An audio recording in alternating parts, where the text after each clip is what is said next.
আমাকে একবার দেখিয়ে নাও শুধু। Good evening. আজ আমি চলে এসেছি কৃষ্ণার রান্নাঘরে। কৃষ্ণার রান্নাঘরে আজকে করছি আমি চিকেন কারি। তো আজকে আমি এখন সতে প্যানে রান্নাটা করছি। সতে প্যানে আমি দিয়েছি গোটা জিরে দিয়েছি, শুকনো লঙ্কা, তেজপাতা আর গোটা গরম মশলা দিয়েছি। আর আমি এই চিকেনটা ম্যারিনেট করে রেখেছি, জাস্ট 10 মিনিট হলো। চিকেনটাতে দিয়েছি দই, টমেটো বাটা, আদা রসুনের পেস্ট, জিরে গুঁড়ো, ধনে গুঁড়ো আর নুন চিনি যে যেমন খান সেরকম স্বাদ মতো। এবার আমি জাস্ট একটুখানি এটা বাড়িয়ে নিয়ে একটু মশলাটা একটুখানি আমি ভেজে নিচ্ছি, মানে শুকনো কড়াইয়ে ভেজে নিচ্ছি। আমাদের অলরেডি আস্তে আস্তে গরম হতে শুরু করেছে। আমাদের অপটিটিএম টেকনোলজি এবং ভাইটালক পদ্ধতির মাধ্যমে এটা হবে। এটা হচ্ছে লাইফ টাইম গ্যারেন্টি এবং 30 বছরের ওয়ারেন্টির প্রোডাক্ট। তো আমি একেবারে ম্যারিনেট করে রেখেছি, আর কিছু আমার করার দরকার লাগবে না।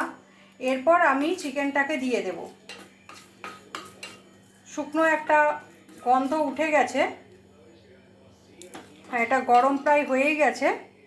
তো আমি এটাকে দিয়ে দিচ্ছি।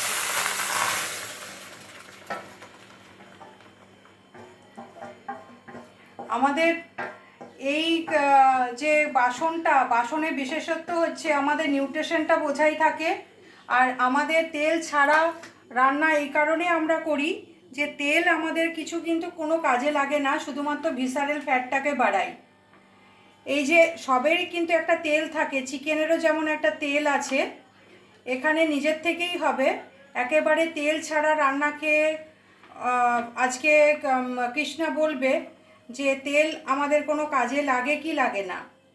তো আমি এটাকে মানে আমরা প্রথমে হিট করে নিই একটু, মানে যদি কেউ গ্যাসে করেন তাহলে মিডিয়াম হিটে করে নেবেন।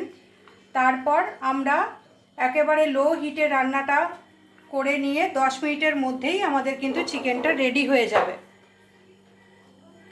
তো এটা আমি এবার ঢাকা দিয়ে দেব। আর আমার এখানে কিছু করার নেই, এবার আমি ঢাকা দিয়ে দিলাম।